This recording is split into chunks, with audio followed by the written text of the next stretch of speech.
Waalaikumsalam Waalaikumsalam warahmatullahi warahmatullahi wabarakatuh. wabarakatuh. Oh, Baik, Ibu Bapak.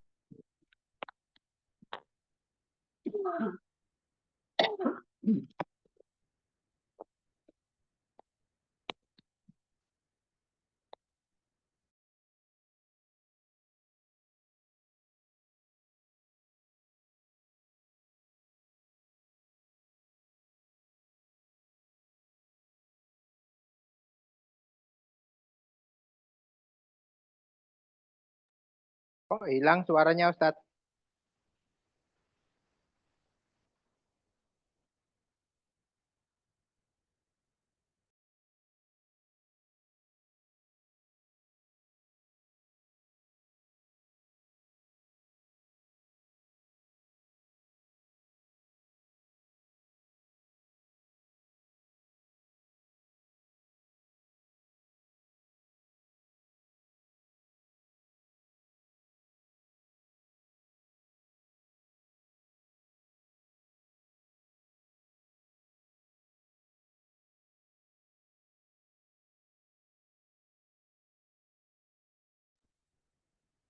Baik, mohon maaf, internetnya lagi nggak stabil.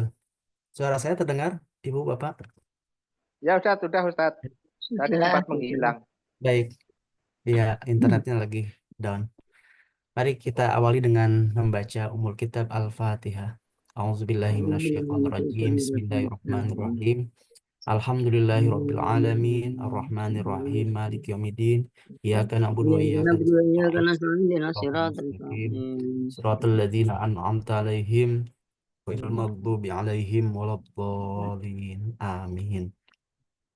Alhamdulillah, alhamdulillahilladzi anzala sakinata fi qulubil mu'minin liyazdadu imanan ma'a imanihim. Asyhadu an la ilaha illallah wa asyhadu anna Muhammadan abduhu wa rasuluh la nabiyya ba'da. Allahumma sholli ala Sayyidina Muhammad wa ala ali Sayyidina Muhammad.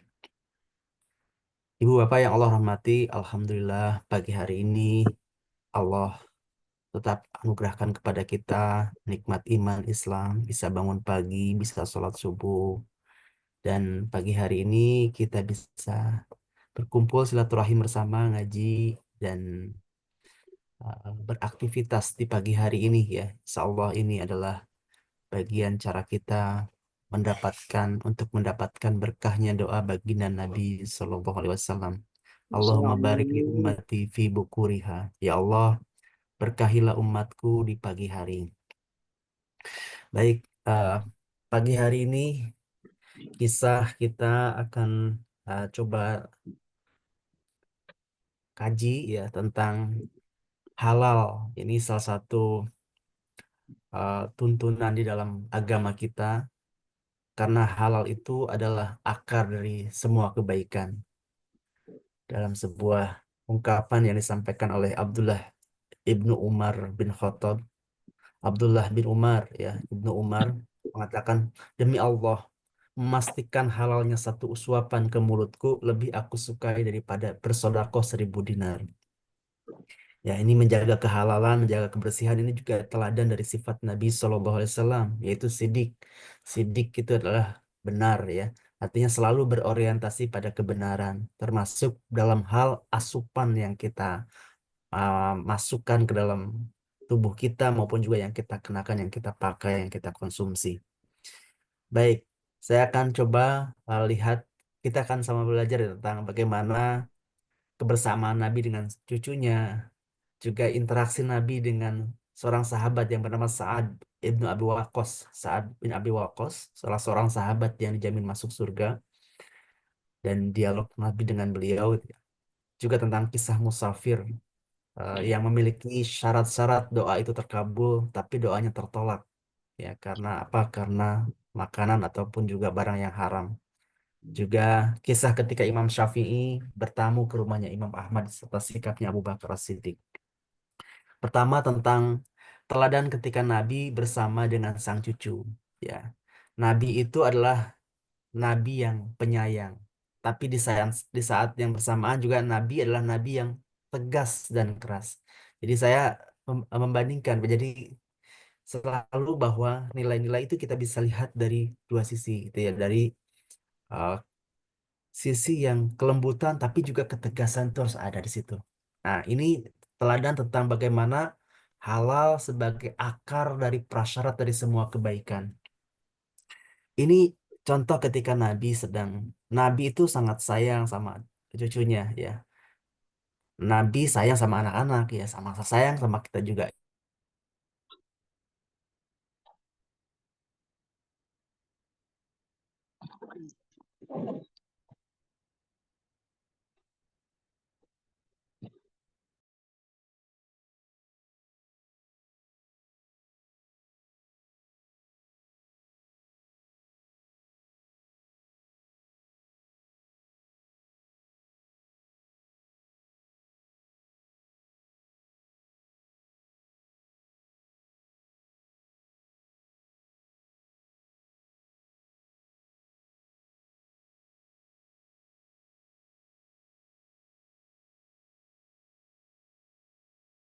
Kok tidak ada suaranya ya?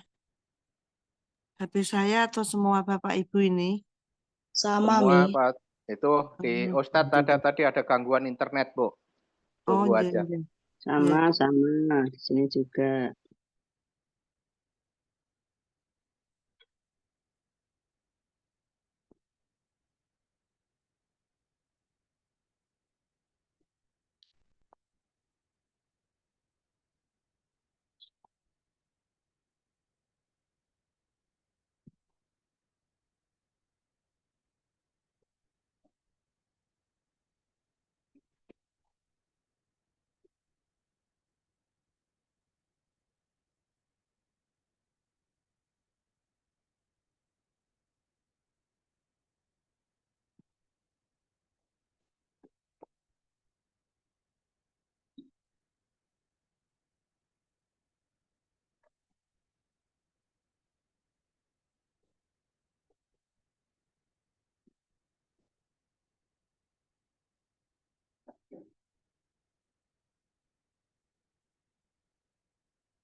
Baik, mohon maaf nih Ibu Bapak, keputus lagi internetnya.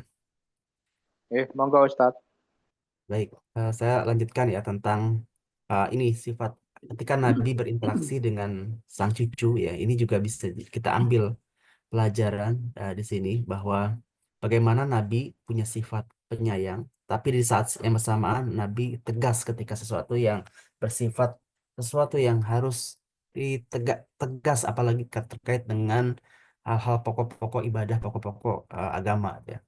Dan Nabi mengajarkan tentang halal sebagai akar prasyarat dari semua kebaikan. Nah, Nabi ketika sholat dengan cucunya ada kisah dengan Umamah binti Abil As ya, uh, putri Nabi ya yang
Baik, saya ulangi tadi di saat yang keputus tadi ya. Nabi ya membayarkan cucunya baik itu Umamah ataupun Husain ketika beliau sedang sholat. Nabi sampai minta maaf kepada jamaah. Tadi aku sujudnya agak lama ya, karena aku biarkan eh, cucuku ini Husain sedang bermain, biarkan dia puas dulu gitu kata Nabi ya. Ini nunjukin Nabi begitu sayangnya sama cucunya dan juga kepada anak-anak ya. Tapi di lain sisi, Nabi juga kadang saat yang di lain kesempatan, Nabi bersikap tegas dan keras ketika sesuatu yang menyangkut halal dan haram. Ketika Hasan bin Ali sedang merangkak-rangkak di lantai untuk sedang bermain, Nabi melihat ya, eh, bilang kek gitu ya, masih perintah untuk dimuntahkan makanan yang ada pada dirinya ya. Kata Nabi, nggak tahukah kau bocah, boleh jadi kurma yang kau masukkan ke mulutmu tadi adalah bagian dari kurma zakat. Dan tidakkah kau tahu, hai anak, hai bocah itu ya, bahwa keluarga kita dilarang memakan apapun dari sedekah. Nabi tegas ya, tapi penyayang memang, tapi Nabi sangat tegas di dalam hal ini. Ini buat refleksi buat diri kita. Ada kalanya kan kita juga dihadapkan pada sikap. Ya. Kadang kita bersikap terbalik ya, bersikap galak dan menakutkan saat mentaati Allah dan mengenalkan ibadah, tapi berlonggar-longgar dan membiarkan soal hal haram. Padahal halal adalah akar prasyarat dari semua kebaikan. Ini buat refleksi buat diri kita. Nah, ini ada menarik kisah tentang seorang sahabat bernama Sa'ad bin Ibnu Abi Waqqas. Nah, sahabat Sa'ad ini ya suatu hari sedang berjaga-jaga dengan Nabi Shallallahu Alaihi Wasallam. Dia berjaga-jaga, kemudian Nabi bertanya nih kepada sahabat.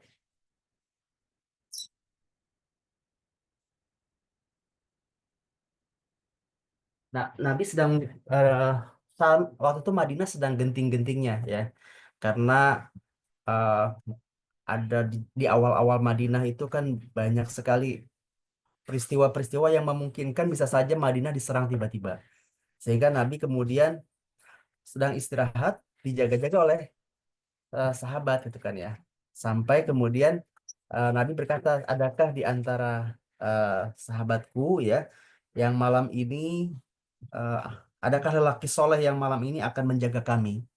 Wah, langsung gercep tuh eh Saad itu ya. Saat hadir di situ malam itu Saad menyiapkan air wudhu, eh, nyiapin air gitu ya buat Rasulullah untuk kepelian kalau nanti Rasulullah sholat malam gitu ya. Begitu beliau bangkit hendak melakukan sholat malam, kemudian saat telah bersiap menuangkan bejana ya, maka melihat ketulusan sahabatnya ini, sang Nabi memandang beliau dan bersabda, mintalah sesuatu padaku, hai Sa'ad ya. Aku akan memohonkannya pada Allah. Aku akan memohonkannya pada Allah untukmu. Nah, Sa'ad ini sahabat memang sahabat yang cerdas ya, tuh ya.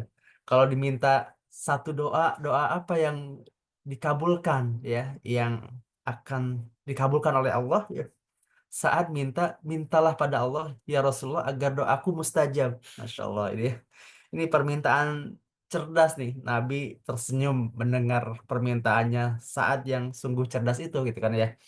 Lalu beliau bersabda, bantulah aku hai Sa'ad dengan memperbaiki makananmu. Masya Allah ya. Jadi doa Nabi doa yang mustajab ya. Tapi ya supaya orang yang didoakan ini juga doanya menjadi doa yang mustajab, maka kata Nabi, bantulah aku dengan memperbaiki makananmu. Artinya pesan penting bahwa ini tentang memastikan halalnya asupan yang masuk ke dalam tubuh kita, ini adalah penjamin mustajabnya doa, penjamin mesra dengan Allah Subhanahu wa taala. Jadi kisah Nabi dengan Sa'ad itu ya. Bagaimana Nabi itu kalau mendoakan seorang itu pastikan Allah eh, Nabi dekat dengan Allah ya doanya sangat mustajab ya. Tapi kata Nabi, bantulah aku dengan memperbaiki makananmu. Karena memang seyogianya kalau bicara tentang halal dan haram ini adalah perintah. Perintah bagi siapa? Bagi para rasul, bagi orang-orang yang beriman, dan bagi semua manusia. Dalam surat Al-Mu'minun ayat 51. Auzubillahi minasyaitonirrajim. Ya ayyuhar rasul kulu min thayyibat, ya. Wahai para rasul, makanlah dari makanan yang baik-baik, ya. Kemudian juga dalam surat Al-Baqarah ayat 168. Ya ayuhan nas kulu mimma fil ardi halalan thayyiban. Wahai manusia, makanlah sebagian makanan di bumi yang halal lagi baik, ya. Atau juga dalam surat Al-Baqarah khusus untuk orang-orang beriman. Ya ayyuhalladzina amanu kulu min thayyibati ma razaqnakum washkuru lillah, ya. Wahai orang-orang yang beriman, makanlah apa-apa yang baik yang kami anugerahkan kepadamu dan bersyukurlah, ya. Jadi ini adalah perintah bagi para rasul dan semua insan, terlebih lagi bagi orang-orang yang beriman, ya, untuk memakan rizki Allah yang halal lagi baik, ya. Maka kalau kita lihat ini adalah perintah untuk semua manusia, ya. Maka ini juga yang ditanamkan oleh baginda Nabi Shallallahu Alaihi Wasallam, gitu ya. Dan ketika para sahabat tahu tentang perintah, tertanam tentang perintah halal dan haram ini, gitu ya, tentang makanan yang halal, gitu ya, menghindari dari sesuatu yang haram, maka Nabi berkisah, ya. Nabi mengisahkan kepada para sahabat dan kisah untuk kita semua, kisah tentang seorang musafir di tengah padang pasir, ya, sedang berpuasa dan dengan bekal yang terampas dan tersesat di jalan, dan mengangkat tangannya ke langit untuk berdoa, ya Rob, gitu ya. Artinya orang ini memiliki keutamaan untuk diijabahnya doa. Bagaimana dia menjadi seorang musafir, ya. Ketika kita sedang safar itu utama sekali, ya, mustajab doanya. Ketika sedang berpuasa, ini juga doa yang waktu berdoa yang mustajab. Seketika sedang terzolimi, ya, dan mengangkat tangan ke Ar-Rahman. Namun kata Nabi, namun bagaimana mungkin doanya akan dikabulkan, sedangkan yang dimakannya haram, yang dikenakannya pun haram, ya. Sesungguhnya Allah itu thayyib, dia tidak menerima kecuali yang thayyib. Allah itu baik tidak menerima kecuali yang baik. Nah, ini bahkan menggugurkan syarat-syarat doa itu terkabul, ya, karena adanya makanan yang haram di situ, ya. Jadi penting untuk menjaga kehalalan atas asupan yang kita makan. Nah, tentu saja doa, ya, ini juga refleksi buat kita. Ini apakah doa kita ini tidak terkabul atau tidaknya?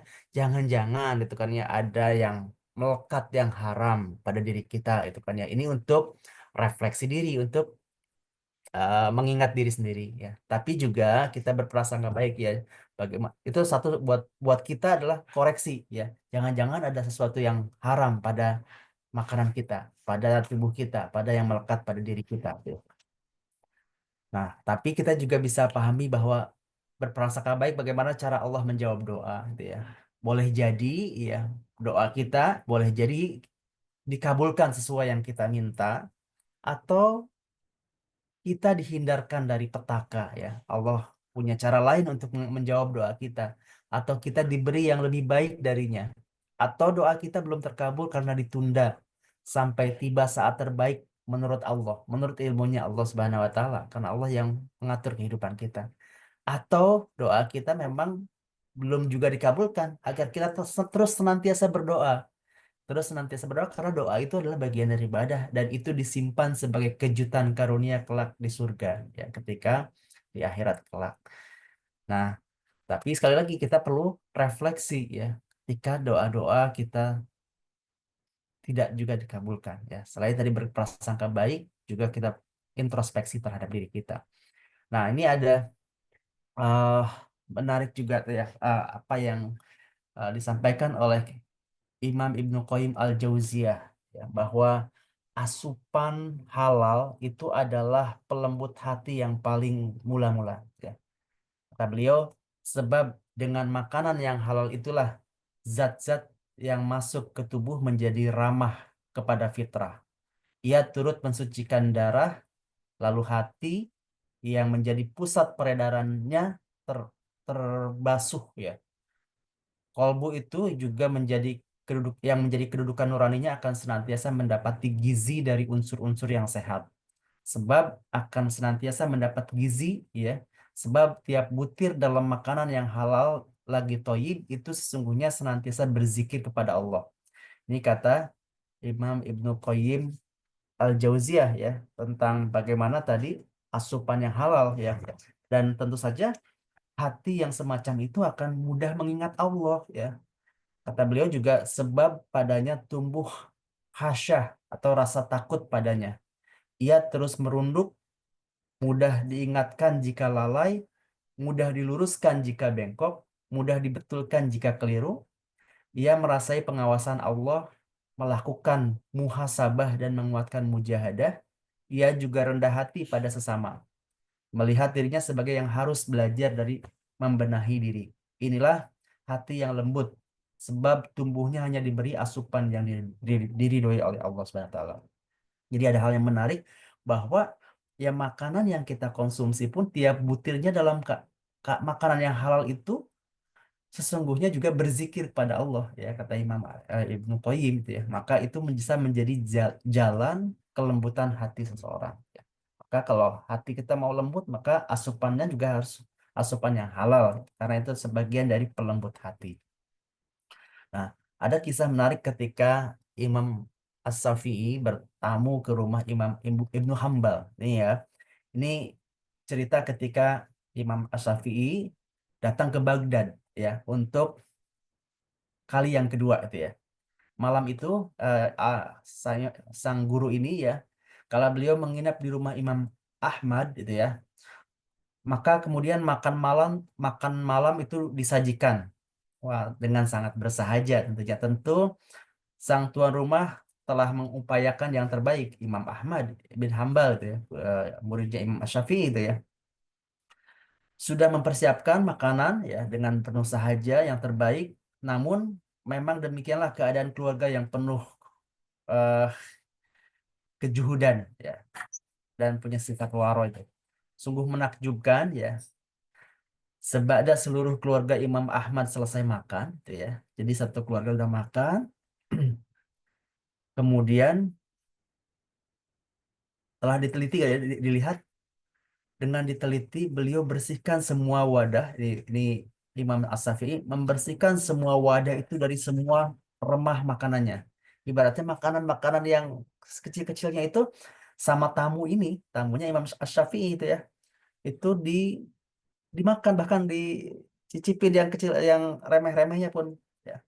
Lalu ke semua sisa hidangan itu dia satukan ke wadah, ya, dikeruk semua, dimasukin satu wadah. Dan ketika melihat itu betapa indahnya, ya, beliau melanjutkan makan dengan lahapnya hingga habis nggak tersisa. Jadi kalau orang melihat ini makan sampai remeh-remeh kecilnya pun dihabisin gitu, ya. Kok kelihatan tamunya kok rakus sekali gitu, ya. Kemudian sebenarnya ini hanya satu dari 3 perilaku aneh, ya, di antara perilaku yang penuh hikmah dari diri Imam Ash-Syafi'i ketika malam itu, ya, yang dikisahkan dalam sebuah riwayat yang amat panjang itu, ya. Tapi sungguh utama saat ini, ya, menyimak kita, ya, jawaban beliau ketika salah seorang putra Imam Ahmad ini menanyakan ada hal yang ganjil, ada hal yang aneh yang dilakukan oleh tamunya ini, ya. Ia bertanya kepada ayahnya Imam Ahmad, tamu kita ini rakus banget, ya, ayah, gitu kan, yang kurang lebih seperti itu, kata anaknya.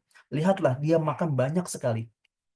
Nah, Imam Ahmad tersenyum saja mendengar pertanyaan anaknya. Kata ayahnya, kata Imam Ahmad, kamu tanyakan sendiri padanya, nak, ya, mengapa demikian. Karena Imam Ahmad tahu, yakin dengan sesama orang yang berilmu pasti ada hikmah di balik itu. Kata Imam As-Syafi'i, itu, ya, ketika akhirnya si anak ini bertanya soal kenapa makannya banyak sekali, ya. Kata Imam Syafi'i, sesungguhnya aku yakin bahwa hidangan di rumah keluarga Ahmad Ibnu Hambal adalah makanan yang berasal dari salah satu sumber tersuci di muka bumi ini. Kehalalannya terjamin. Maka demi Allah, aku berharap berkah dari menikmati jamuan di rumah kalian. Berkah itu sangat berharga, ia menjadikan kita mampu mentaati Allah di setiap keadaan. Maka tidak akan aku biarkan satu remeh pun tercecer dan sia-sia, hingga aku santap semua sajian tanpa sisa. Masya Allah, ini jawaban penuh ilmu, penuh hikmat ya. Jadi hidangan yang halal adalah pengokoh ketaatan bagi seluruh anggota badan kita. Seluruh bagian tubuh yang tumbuh dari zat-zat yang bersih, zat-zat yang baik dan suci akan ringan memenuhi panggilan pengabdian, mengikuti panggilan ketaatan. Azan jadi terasa terdengar merdu dan merindu gitu ya. Lapar puasa jadi terasa syahdu dan lezat ya. Mengeluarkan harta jadi terasa ringan dan nikmat. Bahkan jihad serta syahid terasa agung dan sama sekali enggak menjeritkan hati. Karena tubuh yang diasupi oleh makanan yang halal. Sebaliknya, anggota tubuh yang tumbuh dari barang yang haram ya mudah bergeletar jika berdekat dengan degung eh, kemaksiatan. Mata yang dialiri gizi tak halal tertagih menikmati pandangan yang terlarang ya. Juga telinga yang tersusun atas zat-zat yang nggak suci gitu ya. Lebih suka mendengarkan dusta, lebih suka mendengarkan gunjing, adu domba, atau juga gosip dan sebagainya dan ketidakbaikan. Juga lidah yang tumbuh dari rezeki yang terdosa lebih ringan memfitnah, lebih ringan mencela, ya, mengambil hak sesama ataupun juga menggibah atau berkata-kata palsu. Bahkan tangan yang dimasuki makanan yang haram itu lebih mudah mengambil barang hak milik orang lain gitu ya. Bahkan ia sulit dikendalikan dari langkahnya ke tempat kemaksiatan. Ya. Semoga Allah menjaga kita semua dari segala hal-hal yang buruk ya, makanan yang masuk ke dalam tubuh kita gitu. Nah, kemudian tentang asupan yang halal ini adalah hak surga atas diri kita. Ini adalah tentu kita mungkin juga terkenang sewaktu dulu ngaji fikih puasa ya. Menurut mazhab Imam Asy-Syafi'i ya, bahwa muntah dengan sengaja itu adalah sesuatu yang membatalkan puasa gitu ya. Kita mungkin berpikir alangkah sia-sia dan kurang pekerjaan dia yang muntah dengan sengaja ya. Mana mana ada itu kan ya. Tapi kemudian kalau kita insafi lagi ya, kita bisa pahami bahwa kita hidup di zaman yang kepedulian terhadap soal halal dan haram begitu rendahnya. Ia menjadikan muntah dengan sengaja sebagai perkara yang aneh gitu kan ya. Padahal dulu zaman generasi awal ya, itu ada sesuatu yang terjadi gitu ya. Ada yang mungkin terjadi. Padahal pernah ada suatu masa di saat orang begitu takut sebab mendengar sabda Nabi Shallallahu Alaihi Wasallam bahwa daging yang tumbuh dari makanan haram nggak pantas baginya kecuali api neraka. Ya, demikian juga sebagaimana Imam At-Tirmizi meriwayatkan. Maka di zaman itu memeriksa kembali apa yang terlanjur ditelan lalu memuntahkannya jika terbukti atau teragukan, subhat ya, ragu-ragu pun gitu ya. Mengandung keharaman dalam zat ataupun cara perolehannya adalah perbuatan yang umum dan wajar dilakukan. Ya, biasanya memuntahkan ketika sadar oh ini ragu-ragu ini haram ya. Dan kalau kita lihat contohnya adalah kisahnya Abu Bakar As-Siddiq yang suatu hari beliau ini pulang saat sang istri sampai rumah, sang istri menyediakan roti beserta kuah daging di meja makan. Beliau ini kan saking laparnya, lapar dan percaya eh, bahwa istrinya telah menyediakan makanan buat dia. Ini sampai melalaikannya dari bertanya asal-usul hidangan di meja sebagaimana kebiasaannya. Itu kayaknya. Maka dinikmatinya segera. Sang istri menegur dan mengatakan bahwa yang membawakan hidangan itu adalah tetangga. Jadi bukan istrinya yang masak ya. Nah, telisik punya telisik pada pembantu tetangga ini menjadikan bahwa seorang tetangga itu ternyata seorang tukang ramal ya. Seorang tukang ramal dan ternyata hidangan itu berasal dari seorang tukang ramal ya.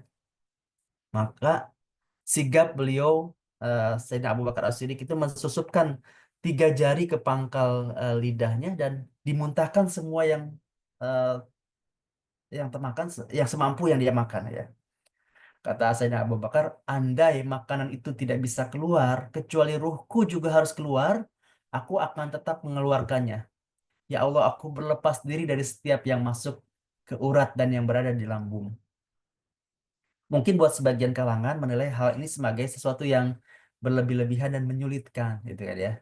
Karena kan fikih yang lain mengatakan kalau ini ya kalau kita nggak tahu ya halal gitu kan ya, dia boleh saja dimakan. Tapi ini juga menarik apa yang disampaikan oleh Imam Ash-Syafi'i mengatakan bahwa Allah itu memang maha pengampun lagi maha bijaksana. Namun kata Imam Ash-Syafi'i mencatat hal penting bahwa andai pun dosanya itu diampuni, dampak buruk bercampurnya barang haram kepada anggota tubuh akan tetap terasa memberi pengaruh. Nah, ini dia. Dosa bisa diampuni, tapi hal buruknya itu yang eh, juga harus kita hindari, gitu kan ya. Nah, jadi menarik sekali bagaimana generasi awal itu sangat hati-hati menjaga makanan yang masuk ya. Meskipun itu ragu-ragu mungkin ya. Eh, Meskipun itu kita tidak tahu ya. Karena bisa jadi ya dosanya diampuni, andai pun dosanya diampuni, dampak buruknya yang harus dihindari. Dampak buruk terhadap anggota tubuh ya, bisa tetap memberi pengaruh. Dan yang terakhir kita bisa lihat tentang pesan Nabi SAW kepada Sayyidina Ali. Wahai Ali, ya, orang yang mengasup makanan halal, agamanya akan bersih, hatinya menjadi lembut, dan doanya tidak akan terhalang, tidak ada penghalang. Barang siapa yang mengasup makanan syubhat, agamanya menjadi samar-samar, dan hatinya menjadi kelam.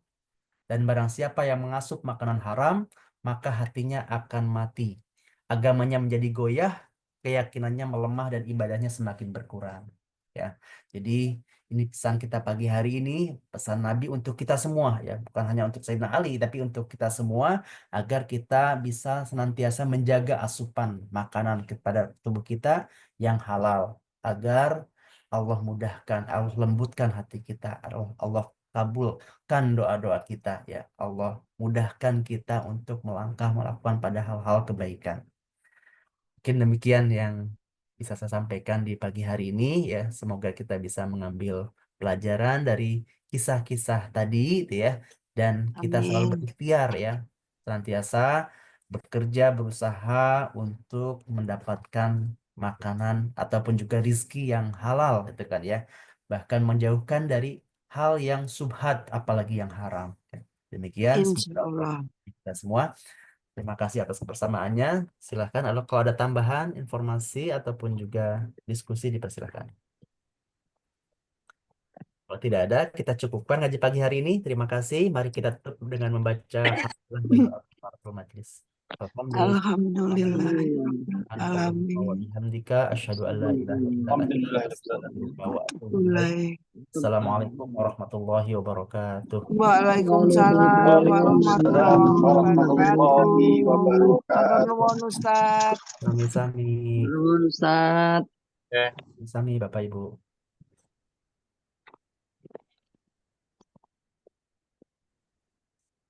Luar biasa.